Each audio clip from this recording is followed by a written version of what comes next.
Last podcast on the left is all about the facts. So when Southern New Hampshire University came on as a sponsor, it was time to do some research. Turns out they offer more than 200 online degree programs, and get this, criminal justice and psychology are some of the most popular.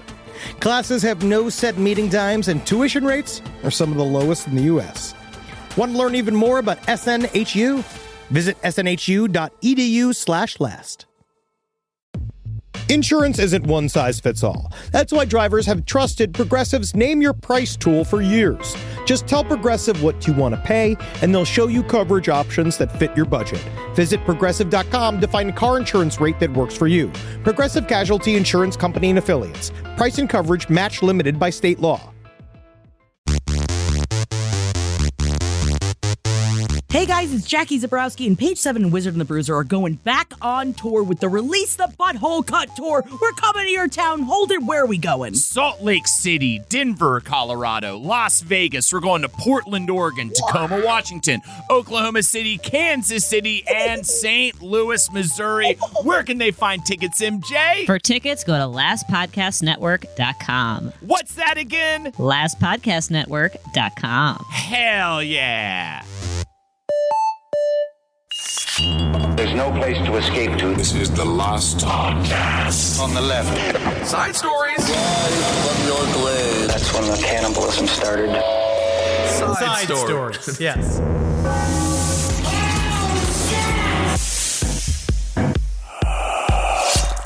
Hey, what's up, everyone? How you doing? Ben Kissel here, hanging out with Henry Zabrowski. You don't know me. I do. You've never known me. You've never asked the real questions. Today's never really buried in. You just think time spent, but we are. Oh, you got to interview me, man. Fantastic. Today's episode is a very special one. We are honored to be joined by Jeremy Corbell and George Knapp. They have a podcast called Weaponized. Henry and I have a fantastic conversation with them. I know you guys are going to love it, learn a lot about UFOs, and just speaking to two people who have been in this field for a long time. So enjoy the conversation, and we'll see you on the other end. Live from your grave. All right, Ben, hanging out with Henry today. We are so honored to have with us two absolute legends in the field of ufology.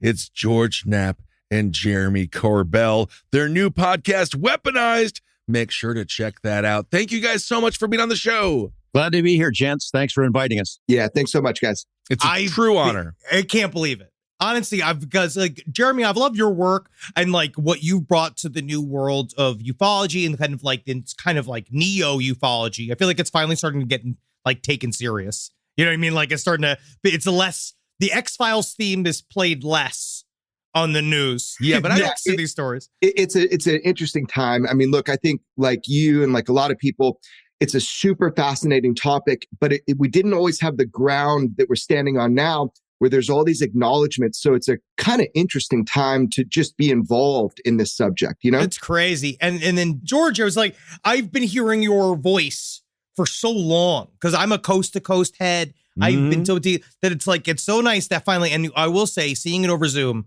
your office is exactly what I hoped it would look like. It is, for the audience that can't see, it is just, this is a real ufologist office. It is documents are everywhere. Documents are everywhere. Files. I definitely know where you're going to die. So what's so interesting when it comes to ufology, you guys have been doing this for so freaking long. And as Henry said, now it's mainstream. How does that make you feel? Because for us as like horror nerds, sometimes when everyone gets a hold of it, they fucking ruin it. And they make everything something. And you're like, we've been studying this for 50 years. Just listen to us. And they still don't.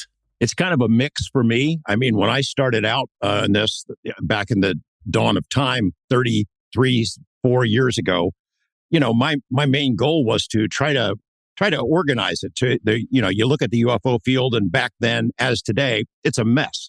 I figured, give me 6 months and I'll have this all shaped up here, figured out. Well, 3 decades later, we still don't have answers to any of the big questions. But one of my goals back then was to try to get my fellow journalists to take it seriously, because it was even worse then than it is now. As you know, it didn't get much serious coverage. and mostly would play the X-Files theme or E.T. Phone Home and make jokes about funny UFO people wearing tinfoil hats. So that has happened to a large degree, but it's kind of a mixed blessing, I guess. So many new people are in it. So many new journalists are now taking it seriously, mainstream media outlets taking it seriously. And you can see the learning curve for a lot of them. I'm really glad that they're finally paying attention to it, but there is a steep learning curve, as you guys really well know. It takes time to get your head around this stuff and to figure out who the players are, what's true, separate wheat from chaff. And it's a daunting task. George, I have to ask, so you said you got into it, you're like, 8 months, I'll write a book, we'll move on to the Kennedy assassination. Would you have gotten into ufology if you would have known what a long, strange path this is? Yeah, that's a good question. I'm not sure. I mean, it certainly changed the course of my life. Yeah. I think probably I would have ended up being an anchorman somewhere, maybe working for a network. And I think my interest in this subject kind of put a cap on my career. There's only so far I could go. Believe me, I understand. I've felt the cap as well. Oh, my goodness. That has nothing to do with your love of aliens, Henry. That is a pure talent-based criticism. There's some prejudice in Hollywood against me. But, it's exciting. I mean, I never thought I would live to see this day where members of Congress are speaking openly about it, calling for hearings, demanding answers, calling Pentagon people on the carpet, where they acknowledge there are actual investigations underway. They acknowledge previous programs, and we're on the cusp of some really big breakthroughs, I think, that we can talk about in the next hour or so. Absolutely. And Jeremy, too, because you volunteered. Because you were an artist and then you jumped into ufology. Yeah. Did you not see, because we talk about it on the show all the time about how ufology ruins lives, that people get involved. It's always, ufology kills love. It destroys love. Yes. I don't know why. I don't know what happens. So, why did you end up, what was your jump from, just because you were an artist, right? Like, you did video art and stuff like that, and then you jumped into ufology. I feel like there's 2 things you can tell your current wife to make sure she leaves you. Number 1, I want to get into stand-up comedy. Number 2, ufology. Yeah, we got a tip jar in the house, and anytime I say podcast or UFO, I'm putting money in it. So she's a wealthy woman. I didn't think about it from the perspective of it's going to ruin my life. Yeah, sure, of course not. I thought about it like I had always had this kind of guilty pleasure of wanting to know. Honestly, was Bob Lazar telling the truth? That's all. That's where I started. I was just like, if what he described is true, then the aspect of distance no longer matters. We know there's intelligent life in the universe. We know probably with more time to advance than here on planet Earth, but that doesn't mean they're coming here. I bought into the idea that distance was the ultimate limiter, that the speed of light was the ultimate limiter. So even though there's a universe that has probably just teeming with life, there's no way that anybody is coming those distances. And then I realized from what Bob Lazar said, if what he said is true, then the distance, the idea of distance is completely irrelevant. So that was kind of my gateway drug into UFOs, but it was always just something I personally was interested in, wouldn't talk about. I was a martial athlete. That's all I ever did.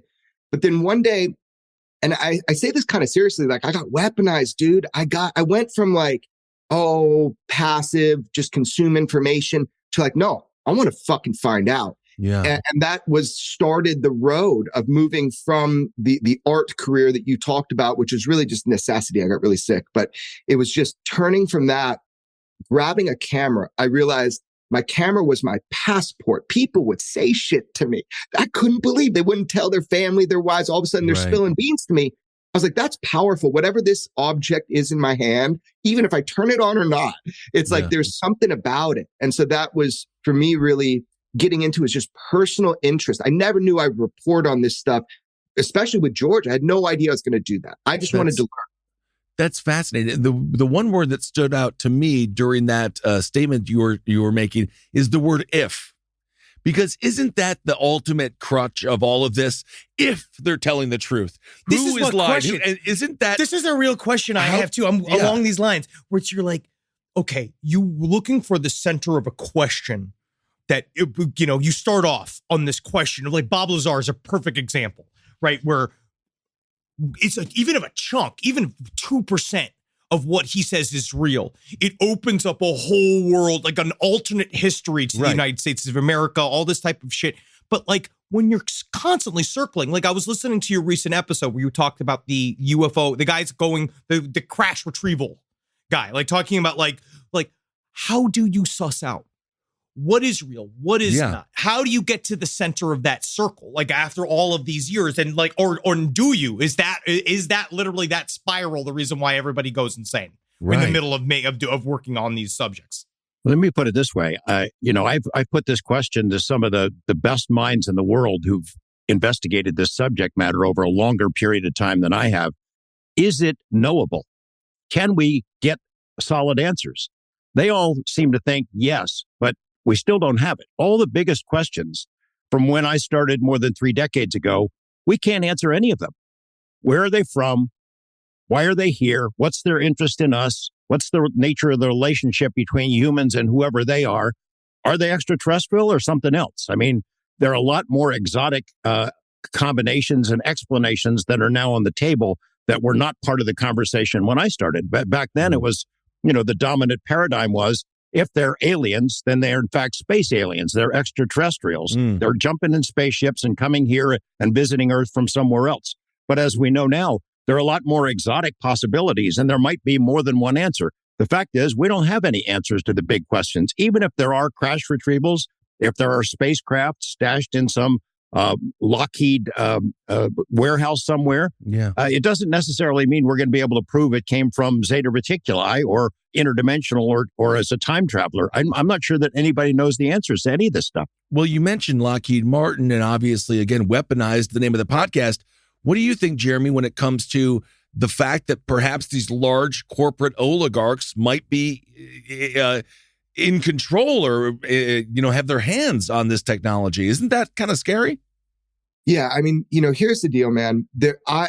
Today I know more than I did yesterday. So I agree with George, like maybe some stuff is unknowable, but my motivation is that today I do know more than I knew yesterday. And I'm confident with that information. Not all of it, is public. We report on maybe 1%, 2% of what it is that we do looking into these things, trying to suss out, like you're talking about, what is reliable information, what is not. We've been exposed to a lot of information, but what we can report on is stuff we feel really, strong about. So, look, it is fact. It is just fact. Whether or not we can prove that, or whether or not you believe that there are aerospace corporations and just Department of Defense contractors that have programs to study UFOs. And some of them are hardware programs. And that's just fact. You don't have to take my word for it. I don't expect you to. I do find it interesting, not scary, but interesting that that's the route in which, our study of this stuff has taken.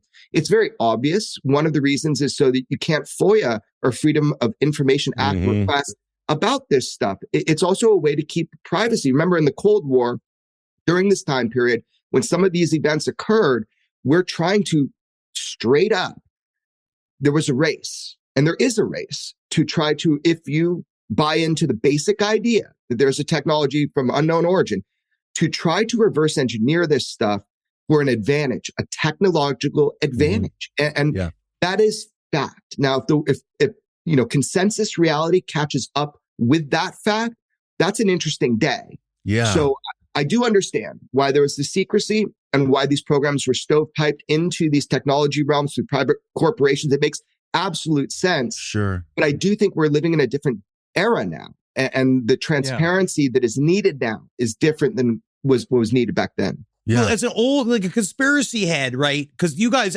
this is a couple of questions I want to throw in that realm too, of like, where do you fall in those worlds? In my mind, immediately, now that the U.S. government is sort of coming out and saying, all right, now we're doing it out loud. We're researching this out loud. We're going to show you guys how to do this as Arrow. We're going to do this stuff. My first instinct is like, these fuckers are just going to, now they they get to do it out loud and still not tell us anything. And like, now they get to just kind of like be under their own blanket of security. Like, why should we trust them more? Why should we trust the U.S. government more now than Yeah. before. And That's my it's question. almost easier for them to manipulate and lie in public. Agreed. Yeah, you're absolutely right. I think that the truths that Jeremy is telling about, some of that is going to come out, but it's hard to tell only part of the story. Can you say we've got flying saucers and not spill the rest of the beans about where they came from? It's going to be hard. And there are implicit, intrinsic national security issues involved with this. As our friend Jay Stratton, who headed the UAP task force, had said to me privately and now publicly, you can't tell your friends without telling your enemies. This technology, all you got to do is have one of them. If we could build one of them and fly it, we win. That's it. If we get it first, we win. It's the ultimate weapon system. And it's always going to be that way. There is always going to be a race for this kind of technology between us, China, Russia, maybe some other players as well. So they're going to have good reasons for holding back a lot of the story on now and into the future. It's so fascinating because I wonder about that. Like, that's like one of those where you're like, because I believe on some level, they believe they have something that is somewhere in a hangar. That's all you guys have been talking about for years, obviously. Somebody's got something somewhere, but I guess that's where like Tangible. I want to get to eventually. What did we just do? What did we just shoot out of the sky? Yeah, right? we can. And why does that? How does that all fit into all of this new world of shit? Live from your grave. This podcast is brought to you by Squarespace. Squarespace is an all-in-one website platform that helps you stand out online. Yes, that's right. You don't have to smash your face with a hammer. You can just start a business. It's got everything you need on Squarespace, from securing your domain to building a professional site and showcasing your work all in one place. Let's say you want to show everybody how you can carve your ribs out of your lower abdomen so that you look more like a Ken doll. That's amazing. You can bring your vision to life with AI-powered design or curated templates, plus flexible editing tools that helps you create something that truly reflects your style, especially if you are somebody that is trying to corrupt the young men of America. That's what Squarespace is really going to help you. Squarespace makes it easy. It makes it easy for you to put all that together, and you just go to Squarespace and do it all. Thanks, Braden. Head to squarespace.com/left for a free trial. And when you're ready to launch, use offer code LEFT to save 10% off your first purchase of a website or domain. This is a paid ad by BetterHelp. It's so important to remember with the busyness of the holidays, every holiday, Arbor Day, that day about the planet, President's Day. There's so many things to adapt to in this life, and it doesn't follow a perfect plan. God, ruins the whole weekend. But therapy with BetterHelp, the world's largest online therapy platform, it can be a space to pause, reevaluate, and adjust to any unexpected changes. With over 30,000 therapists worldwide, BetterHelp is one of the leading online therapy platforms, having served millions of people globally. BetterHelp makes it easier to fit therapy into your routine. You're in good hands, too. BetterHelp therapists have at least 3 years and 1,000 hours of hands-on experience, and hold all required education, training, and certifications. It's easy to do, and the help is better over there. You don't have to navigate life's changes alone. Sign up and get 10% off at betterhelp.com/lastpod. That's betterhelp.com/lastpod. Summer means freedom. And for adults, summer means work next to freedom. But thanks to Mint Mobile's summer sale, it can almost feel like the work is playtime for the adults. Right now, all of Mint's plans are $15 per month, even unlimited. Free yourself from big wireless and switch to Mint Mobile for high-speed data and coverage on the T-Mobile 5G network. It's so well connected, I could call from anywhere. Deep from well within my bunker, where my AI-fueled robots slowly but surely toil for me, but I know for a fact I'm saving money on my phone plan. Or up above, where I'm training all of my giant Amazon female warriors who will fight in bulletproof mesh. Also, honestly, Mint Mobile's really cheap, and it's really reliable, so you should use it. To get your new wireless plan for just $15 a month, go to mintmobile.com/LPOTL. That's mintmobile.com/LPOTL. Cut your wireless bill to $15 a month at mintmobile.com/LPOTL. That's it. There's no catch. Upfront payment of $45 per 3 months, $90 for 6 months, or $180 for 12 months. Plan required, $15 per month equivalent. Taxes and fees extra. Initial plan term only. Greater than 50 gigabytes may slow when network is busy. Includes up to 20 gigabyte hotspot. Capable device required. Availability, speed, and coverage varies. See mintmobile.com. Let's definitely get to current events here in a second. But when it comes to, obviously, Weaponized, again, the name of your podcast, Mr. Knapp discussing how they want to make a weapon out of this. Is there what weapon? Because, when it comes to UFOs, when it comes to all of the abductions and the stories that Henry has enlightened me to over the years, it doesn't seem like there's some big, I don't know what weapon is even being used. Why does it have to be a weapon? It's a great question. So look, if you look back at the origin of all of this stuff, what we're talking about are materials that were fabricated in a way that was unknown to us, right? So think of atomic layering, metamaterials. But if you really go back to the core story of what Bob Lazar told you, whether you believe it or not, just think about that story. He was talking about a device that could produce gravity. This is a device that literally could produce gravity. Wow. And he made a couple statements, like on the Joe Rogan podcast, that if you could do this, if you could produce gravity, everything in science fiction automatically becomes reality. You force fields, laser, weaponry. So the idea of, if this is true, if you have devices that can produce gravity, a gravitational lensing weapon, a directional gravitational weapon, is the most destructive weapon of mass destruction humanly possible. It doesn't mean that the craft themselves are weapons. But it does mean that the application of that technology to produce gravity is instantaneously classified at the level of weapons of mass destruction. And I think George and I can both tell you that from our private conversations, and what we do know for sure is that our government is taking the UFO topic or puzzle on the level of weapons of mass destruction. Like, that is legitimate. That is fact. We know that to be true. So they also believe that we have hardware that represents this ability to produce gravity. Well, we better send Hans Blix in there. He's got to find these weapons of mass destruction, and we need another 20-year war against Saturn. What's your reaction to things? So, like, current events, things are getting shot out of the sky. We didn't know what they were. Well, our stance was literally it was either garbage that they accidentally blew up, or it was some kind of private tech that they don't want to say that was floating around that's unregulated, and that's why they swept it out. But there's this also kind of concept that we're in some form of drone Cold War, that we're in some kind of arms race for this, like, what is it? What's the term? Is it intermedium or transmedium travel? Transmedium.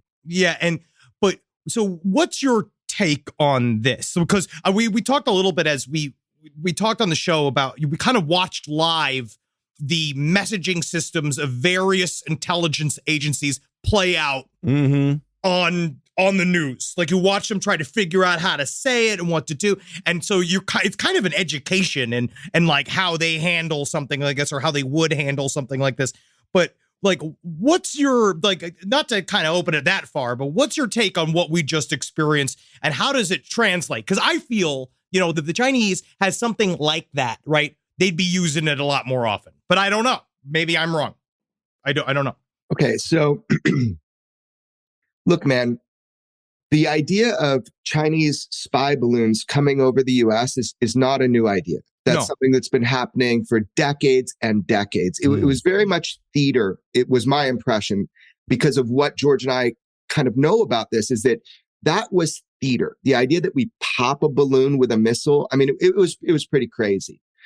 I also saw this messaging that was kind of twisted. It was almost like a baiting of like, hey, this is stranger than balloons. And we didn't buy it for a second. Of course not. It was like, this is not how disclosure is coming. This is not what's happening. There's no way. This is not. Yeah. And people that worked on national defense that George and I know regarding the UAP or UFO topic straight up said to us, if this was one of the real ones, it would never be on the news. So it made me really look at it differently. Like, what is the message that is being said? Right. We always said it's going to be balloons. This is ridiculous. They said they changed the radar to include like smaller objects. We identified one as like a school project. George and I were kind of laughing, to be honest with you. We were in one of our episodes just kind of laughing about it. I bet your phones were just exploding. Like it's the thing where you're like, I don't know. Just leave me alone. I'm trying to have a Saturday. When there's a celestial event, just a normal thing. It was Valentine's Day weekend and people were messaging me. I can't even imagine. I was like trying to have a romantic time. Yeah. It's crazy. But I mean, look, the bottom line is that these are known things that occur and we're getting better at reporting them. So a lot of what George and I obtain and release, we're releasing because they have been hidden, because they've been trying to use certain mechanisms to obfuscate from the American public what it is that we do know. But we are very aware that there is a phenomenon that we're calling UFOs, for lack of any better term. It's maybe a bigger phenomenon that includes UFOs, and that our government is hyper aware of a number of these assets, these machines that are in our air that are not balloons. They know what balloons are. Absolutely. They know when balloons have certain flight patterns, they go with the wind. Okay. Yeah, so right. We're talking about things that, as you said, can be transmedium, can have extreme flight maneuverability, can come on and off of radar, almost like as if it's at will, which is something that, Commander David Fravor and Commander Chad Underwood with the Tic Tac UFO case, it was very interesting that there was active jamming from the object or the UFO itself, meaning it had some sort of technological intelligence and leg up. These are things that are not readily wanting to be admitted. But the truth is this. These things are being seen on a daily basis with an increased frequency. And that's not just because we have altered and upgraded our radar systems. That's because there is an increase in frequency. So here's the deal. What is going on? Who are the operators of these vehicles or these objects? It's been going on a long time, but right now we're trying to get a better reporting process. Ultimately, George and I won't be dropping these, releases and stuff. People won't be coming to us, I hope, because that kind of wounded method of reporting UAP with all of that stigma associated will be annihilated, and we can look this problem straight on. And that's what some people are trying to do. There's a lot of gamesmanship being played here. For decades, the Pentagon has had sort of a don't ask, don't tell attitude about UFOs. They know, as everyone does, 90 to 95% of what's reported as UFOs are explainable, prosaic objects, balloons, trash, things of that sort. NORAD, for decades, would not look at that stuff. As long as alien spaceships are not incinerating American cities, they excluded all that stuff. They don't want to see it. It was that Chinese spy balloon made them change their sensors so that they'd start picking up more of this stuff. And then they played some games trying to explain all this away. Well, this is really the fault of that UAP task force, why we aren't paying attention to Chinese spy balloons, because, their paranoia about UFOs and not wanting to hear about it and not wanting to answer questions about it has a lot to do with them ignoring a lot of other things that are flying around in the sky. Well, your work really pointed towards that idea that it's just the concept that blew my mind of like a lot of these generals are Christian. They're very Christian. They're very they're evangelicals. A lot of them. They're scared of the material. It freaks them out, that blew my mind. I didn't even think I forget about that. About we talk a little bit on last podcast as we go cover history about human elements and how the humanity of the people involved in these situations seems to really also it drives policy. So they don't want to poke that bee's nest because they're afraid that literal demons are going to come out of it. That's what killed the OSAP program. So OSAP, the Advanced Aerospace Weapons System Application Program, that's the program that Kerry Reid got $22 million for and funded. It ended up being the largest UFO program and investigation in the history of the U.S. government that we know of. They had 50 full-time investigators. A lot of that effort, as you know, dealt with Skinwalker Ranch. They had a secret study going on there after NIDS, after Bigelow's organization. They had government intelligence agents focused on that ranch. When the reports got out, when it got leaked that they're trying to establish a special access program, a SAP, to make OSAP sort of a permanent program off the books, that's when some of these generals and higher-ups in the intelligence community found out all the different aspects. This is not just UFOs. This is not looking at space aliens. This is demonic stuff and monsters and all kinds of weird stuff. They were worried, number one, that it would get out and be a front page story in the New York Times, which it was, sort of. Number two, they're worried about Satan. This is satanic. This is demonic. We can't study this stuff. It invites and invokes Satan and invites him into our lives as if he's real. Yeah. He's here already, Yeah, exactly. You live in Vegas. Yeah, the one thing we know about religion is they'll just fold it in, right? So religions will never die. That is they're amorphous, and aliens will be the next to save. They'll be saved as well in the blood. But when it comes to the Pentagon budget, George, $800 billion, Biden got more than he even asked for. Through your experience, through your years studying UFOs, did you think that the main research wing would come through the military budget and through the Pentagon budget? Or did you think there was going to be, how did you think this was going to look in a tangible sense? Yeah, I can see why if all the stuff that came out that OSAP had been studying, of all those papers, 99% of which the documents that were produced have not been made public yet. If that all came out, it would be a hard thing for the Congress to swallow. And they would ask some very tough questions about all the weirdness. But look, $22 million over 2 years, the 27-month period, they got an amazing amount of work done. 50 full-time investigators. They produced the world's largest UFO database in that time period. The public still hasn't seen it. You can do a lot for that much money. Look at what's going on right now with Arrow. The Department of Defense has had to been dragged kicking and screaming to go ahead and fund Arrow and to build up an actual staff. They've got 3 people. They made a big deal in this headline about establishing this office. Hold on. Our network has more people working for it than Arrow. Yeah, exactly. Why do you think that is? Is it because, dead people don't talk, I guess, or if they don't exist, they don't speak? Is it just to keep everything mum? Yeah, they really don't want to study this. The Congress had to force them to create Arrow, and then they dragged their feet for 2 years before they even hired somebody to work there. And they got 1 guy and 2 staffers, and that's it, and virtually no budget. So there's a big headlines all over the world about this new investigation, and they fund it like that, which is basically zero. The UAP task force before that had no full-time people. They had Jay Stratton, who was the head of that thing, and no staff. They gave them 6 months to write a report for Congress, and nobody was working on it full-time. They all had other full-time jobs. It's preposterous. That's interesting to me. Jeremy, I have a question just when it comes to cover-ups. We often think, maybe just a bunch of people are working to cover something up. But isn't a cover-up also just not looking into it? Just having 2 janitors and someone making coffee, being like, isn't that also a form of a cover-up? Yeah, the B-team. It's a Will Ferrell movie. You literally just let's give it to these idiots. And then all of a sudden, that's why they do it. I don't know. Yeah, look, but by design, because a lot of these things needed to be protected, by design, there's this overclassification process, which really, it corrodes public trust. We've seen that. Things are overclassified. And so one of the methodologies of what we call, or you're calling, the cover-up is certainly just the pragmatic mechanisms with which these things are studied. One of Bob Lazar's greatest gripes was that this is not being given to the most competent people. He was like, admittedly, he's like, I'm not the most competent person, to study this. That really bothered him. And to this day, that bothers him.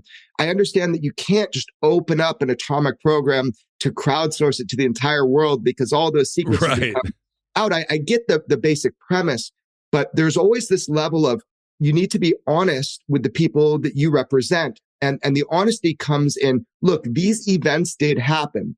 This is part of our reality. Of course, we're going to keep certain scientific things back and behind the curtain because they can be dangerous for national security. I get that.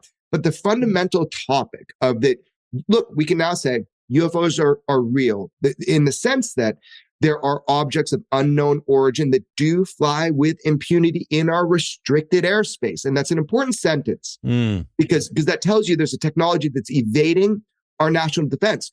So with that said, we can say UFOs are real. We don't know exactly what they represent to humanity. We know they've been here a long time. And we know that they tend to appear to display themselves as more technologically advanced than what we have. And we have eliminated that they're U.S. technology in most important cases, like the 2019 swarm events.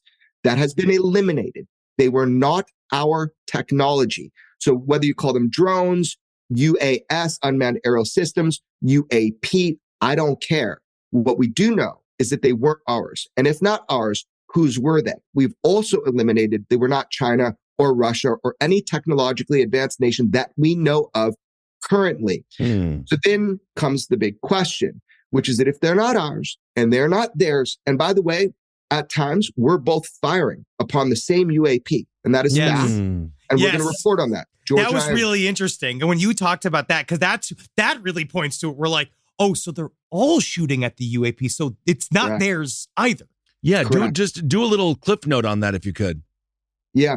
So look, we're going to report a much bigger story to really emphasize this. You know, with imagery, we're going to be able to show people exactly what it is that determines if you're going to fire upon one of these UAP. And it's so terrestrial, it's crazy. It's like, do these things appear to have a payload? Like, could it be carrying a bomb? Do these things move within a proximity of like 27 to 30 something miles within ground troops? It's very like normal reasoning why you'd fire upon them. But when you get multiple nations having crossfire over these things and the public doesn't know about it, that's a big deal. So we're going to report on that. I do think that it kind of puts a pin in this idea that these aren't ours. So it opens the idea of what we need to find out. I'll give you another example. This is something we've already made public. 30 years ago, next month, I went to Russia for the first time. We found the guy who was in charge of the Russian UFO investigation, a 10-year-long secret program that had the entire Soviet military empire all reporting UFO incidents. Anybody sees a UFO, a ball of light, something strange, it all goes into one central location. And I found the guy that was in charge of it. He told me that in that 10-year period, they had 45 different instances where Russian warplanes went after UFOs. 3 of those instances were Russian warplanes fired on those UFOs, and those 3 planes crashed, and 2 of the pilots died. Wow. So after that, they issued the order, look, if you see one of these things, leave them alone. They knew that we're studying it. We know that they're studying it. We're both sides are doing the same thing, trying to figure out the technology, and we haven't figured it out yet. I mean, it just sounds like 2 dogs at a dog park sniffing each other's butts. Yeah, it kind of does. It's kind of just checking it out, I guess. And then do you think that maybe points to why, like, now we have all this modern technology at our disposal and we're heading towards this quote unquote, UFO transparency. But you were saying about how like these groups are still like hesitant to actually jump into the subject. Do you think it's one, because they just don't, do you think it's either because they truly just don't give a shit and they're afraid, like that side of it? Or is there another kind of practical end where like at some point they're going to ask for results from us? And I don't know how we're going to give that. Like, I don't know how they're going to give us money. And then how do we tell all of them we've done something with the money? Right. Because as we know about the phenomena, it's tricky. There is a trickster element. It kind of makes us, a lot of the times, I'm in the Jacques Vallée school, where that thing is like, sometimes it's trying to kind of make us look stupid in the act of like trying to capture proof of it. So maybe is that a trap they're afraid to fall into, and and they don't want to deal with it? Like they don't want to talk about like this guy like from Russia they did like that entire government did an entire serious investigation. That's very, so why would you think? Could it be something like that? Well, I've said a lot of times that I think the closer we, the public and Congress, get to the goodies, meaning the craft and maybe the bodies, the tougher the pushback is going to be. Put it this way, if you had that technology, if you're a big aerospace company, you've had it stashed away, studying it, pull it out of the closet every couple of years and see if you can duplicate the technology. It's miracle technology. If you can figure it out, you rule the world. Would you give it back? I wouldn't. And right. I think we've come a long way in the last 5 years, but there's still a long way to go. And the next mile or so that we have to travel is going to be the toughest.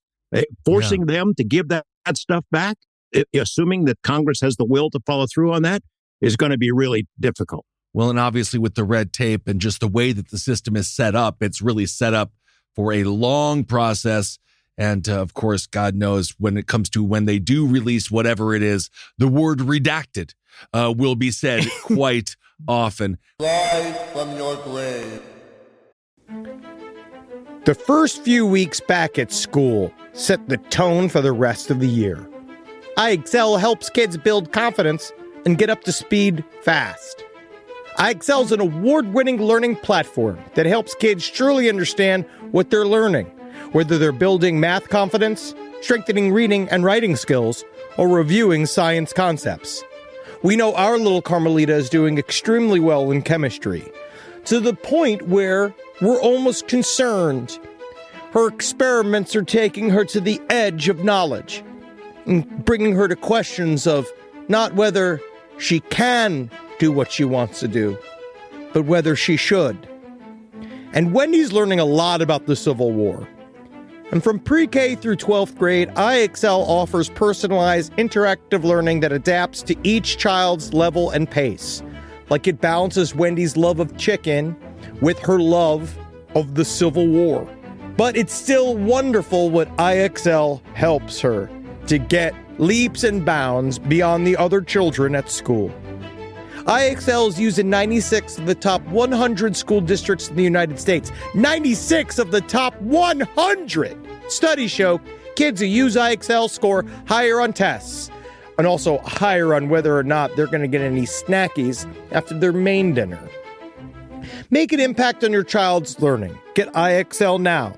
And Last Podcast on the Left listeners can get exclusive 20% off IXL membership when they sign up today at IXL.com/left. Visit IXL.com/left to get the most effective learning program out there at the best price. Is there anything better than a summer evening outdoors? Enjoy your space to the fullest with new greenery from Fast Growing Trees. I love a big, thick bush. Fast Growing Trees is America's largest, most trusted online nursery, and they can send me a big, thick bush any time of the day. It arrives at work. It arrives at my car. I can pinpoint on a Google map where it is. Send me a big, thick, brown bush. And they send it immediately when they have it, because sometimes the shaver comes to town. I remember one time I ordered a cherry wood tree from Fast Growing Trees. And my God, I couldn't cut it down, no matter what my father told me to do. I had to lie to him about it. And next thing you know, I became the first president of the United States of America. And even you can become the first president of the United States of America with Fast Growing Trees.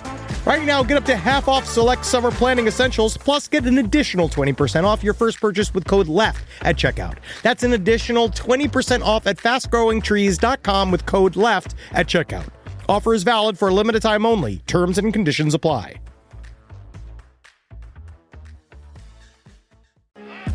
Most of us picked a bank at 16 and never looked back. Sound familiar? That's where Chime comes in. They're not like traditional old banks who charge fees and gatekeep perks and rewards. Chime offers the most rewarding, fee-free banking, all with no overdraft fees, no monthly fees, no minimum balance fees. You get 5% cash back on Chime Card in a category of choice, like gas or groceries, all while building credit through regular, everyday spending with no credit check. And you can also grow your money faster with a savings rate that's 9 times the national average. Join the millions who are already banking fee-free with America's #1 choice for banking. Head to chime.com/left. That is chime.com/left. Sign up now. It only takes a few minutes. Chime is a fintech, not a bank. Banking services and Chime Card provided by Chime's bank partners. Qualifying direct deposits required. Terms and limits apply. Go to chime.com/disclosures for details. Well, just to sort of blow it out just a little bit larger, when it comes to why, do you think that there's something innately nefarious about what we're seeing in the skies, or is it peaceful? I mean, I guess, what is He's it, a Stephen Greer apologist. I'm not, I don't even know. See, I He's said a the word Stephen Stephen Greer Greer one time, and then Henry was like, Stephen Greer. I was like, I don't know. He said that they were going to be nice. And I was like, oh, that seems cool because I'm stoned. And everyone else is like, they're going to kill you and then they're going to take your eggs. He's selling us out. He's selling us out. I don't know. But either way, do you think are they here to kill us? Oh, you'd be dead, bro. Thank you. So they are here. They do come in peace. Unlike neutral. I don't know. I don't know. Look, there's so many paths you can go down. We haven't even answered the first question. Like, who are they is a great question. I don't know. I don't understand. what we're actually dealing with. And anybody that tells you that they do are full of shit. I mean, straight up full of shit.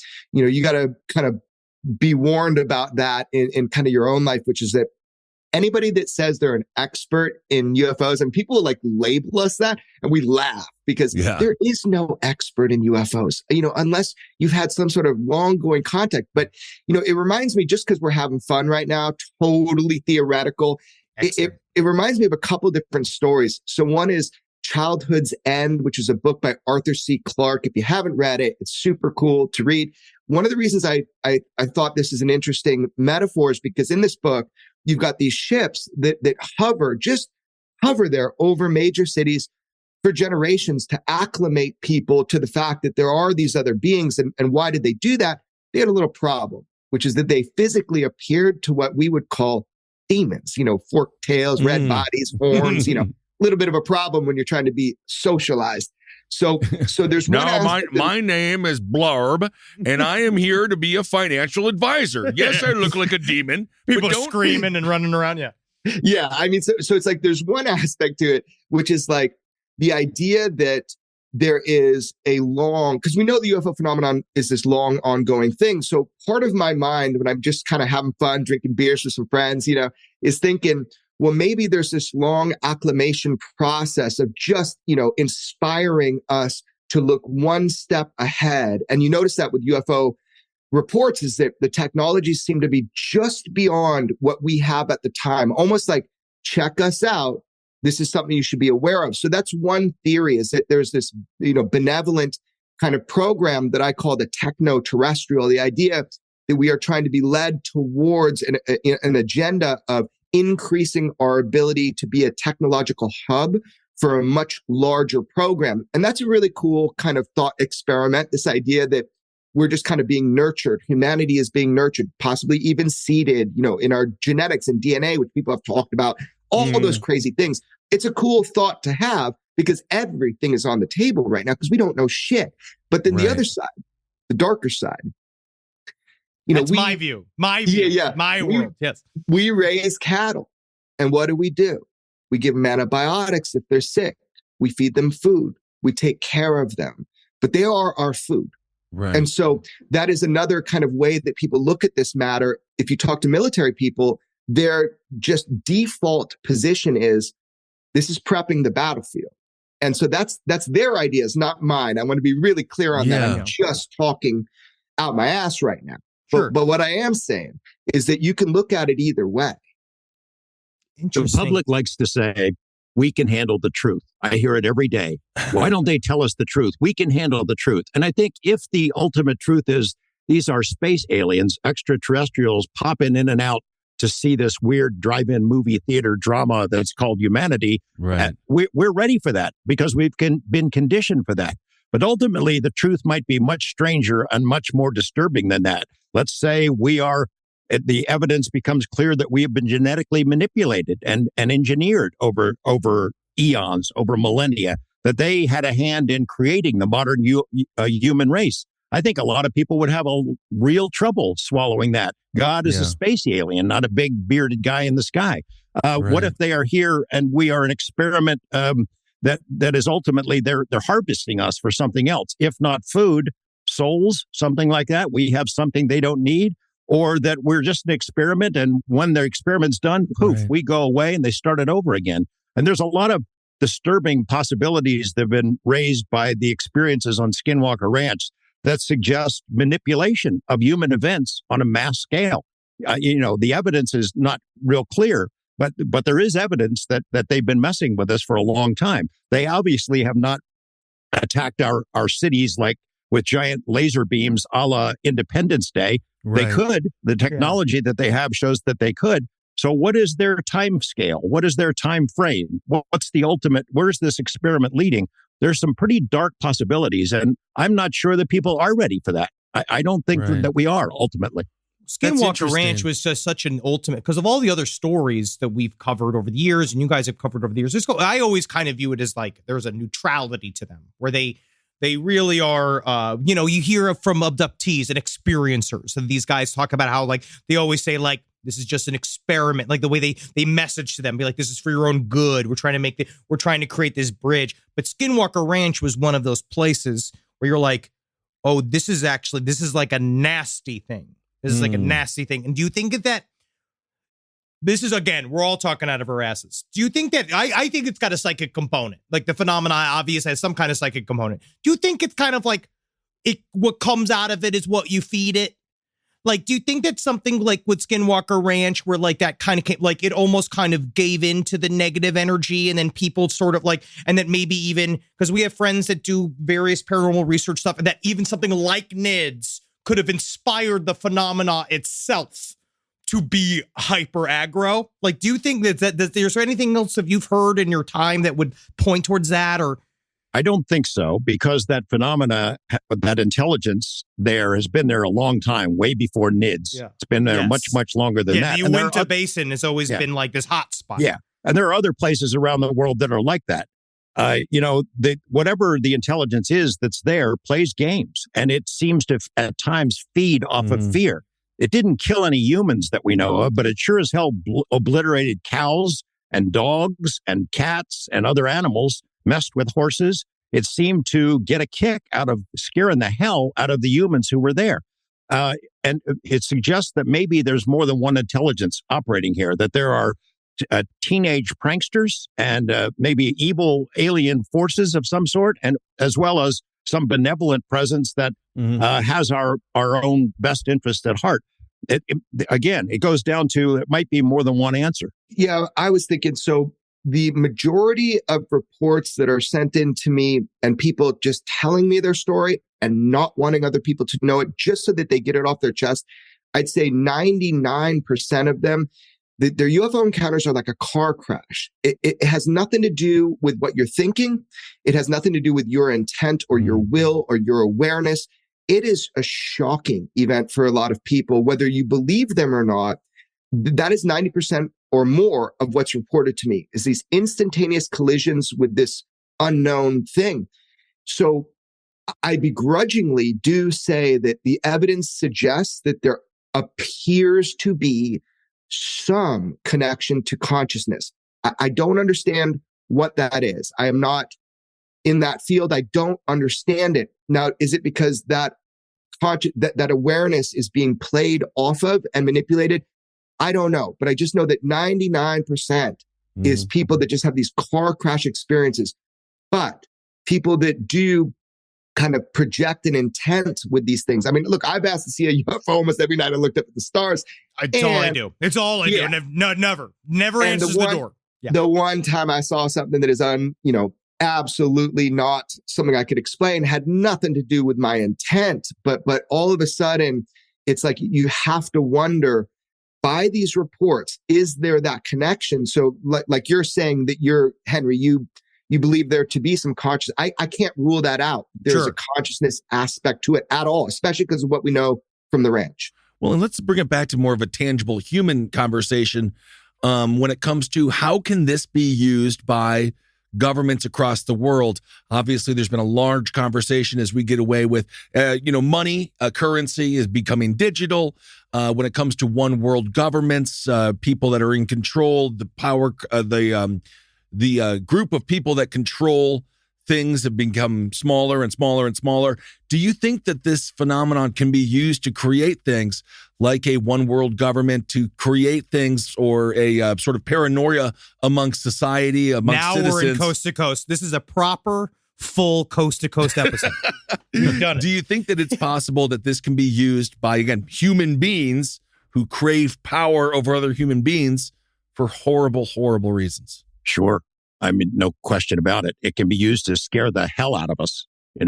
Once they finally acknowledge it and start having an open conversation about it, it could certainly scare us and get us to do things that we might not otherwise do. Just like the threat of war with some other superpowers has been used to manipulate us.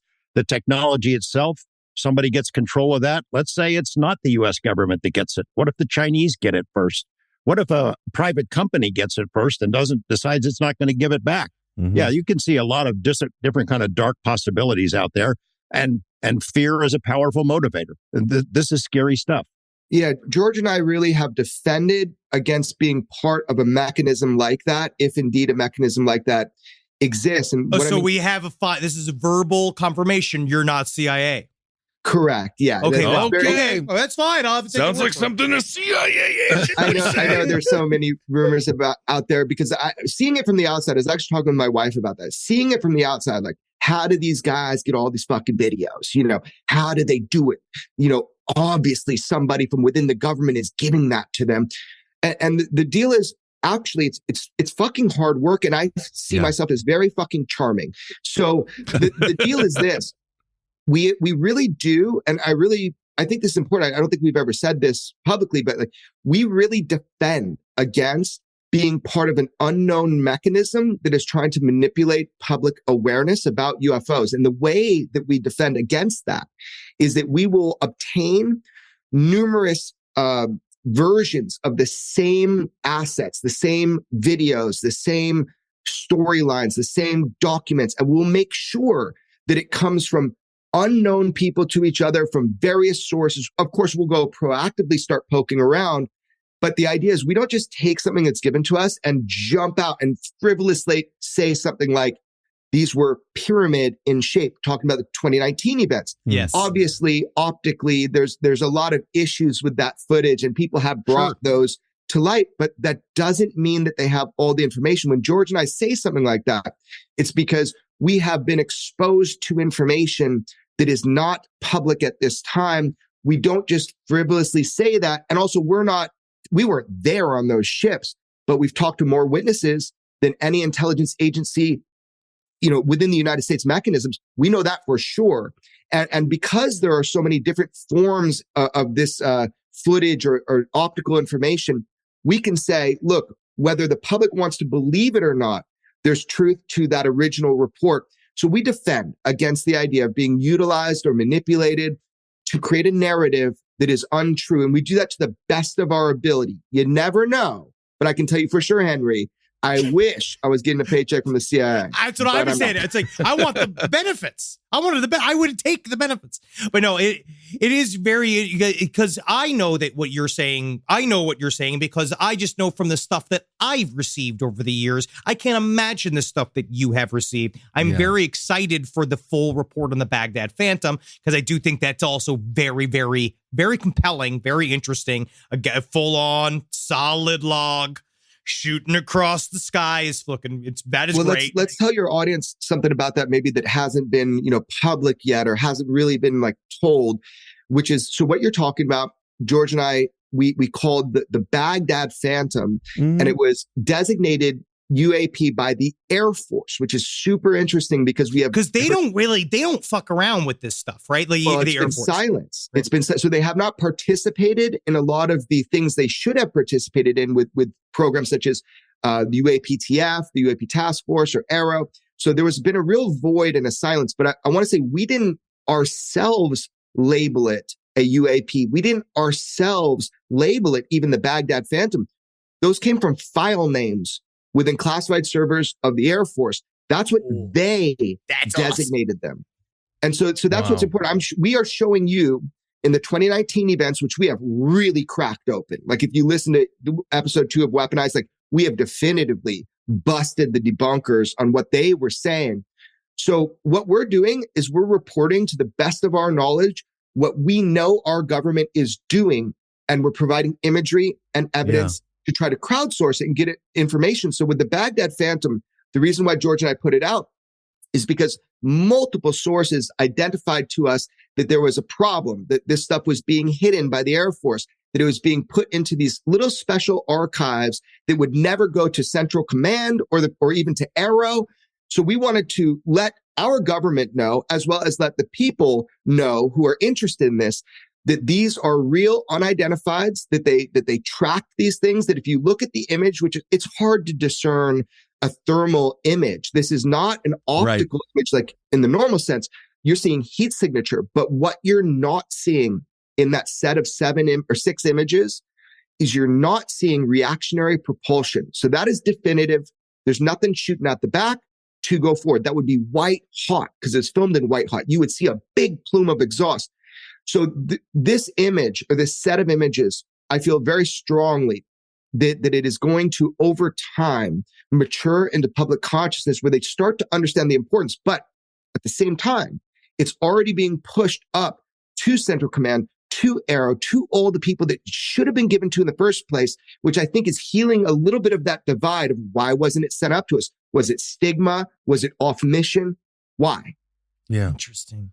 I know, I'm excited for the full thing. But so let me then, just even that said, like maybe a good like wrap up question is like, so you guys you're in this world. You're in this ufology world. Like, not to get too personal, obviously, but this must really affect your life. Like I was listening to George, even in the last episode, talking about like being literally you are watching the government watch you.